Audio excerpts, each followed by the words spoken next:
Ayan ako, Etsy part 48, wala pa. So, wala pa pong upload, ang bulong. Ay nako, akala ko ngayon, no? Akala ko 8:30 PM ay may upload nga po ang Etsy kasi yung mga title nga po ng Team Bulong, abangan mamaya. Mamaya na. Ay nako.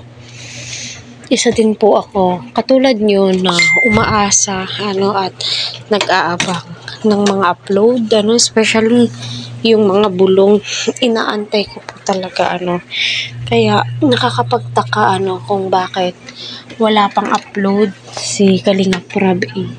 May bago po siyang upload, yung part 2, kaya suportahan po natin habang wala po. Yung magagawa po natin dito ay maghantay po, hintayin kung kailan yung upload ni Kalingap Prab sa Etsy, hoping and praying na bukas meron na, kasi ay nakakamiss po talaga ang Etsy, maliban sa rehearsal, maliban sa debut ni Pau Pau, yung upload ngayon, na ang highlights doon sa thumbnail ay yung kinarga nga po siya ni Eds na paper dance po yun, iba din po yung live ni Kuya Val, iba din po yung bahay na uploaded, so iba din po yun, kasi iba po kasi yung Etsy na sila lang po talaga yung nag-uusap, which is sa totoo lang, iaminin ko sa inyo, namimiss ko din po yun, so wala tayong magagawa mga ka-Team Etsy. So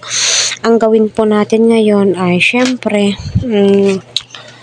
muna tayo mag-marathon, so habang wala pa, so ante-antay lang po tayo, at syempre habaan po natin yung pasensya po natin, kasi di na naman po natin mafo-force si Kalingap Prab, and syempre may mga upload pa naman si Kalingap Prab na iba, so suportahan na muna natin, and kung ayaw nyo naman, pwede naman pong mag-marathon na muna tayo. So yun na muna yung gagawin po natin.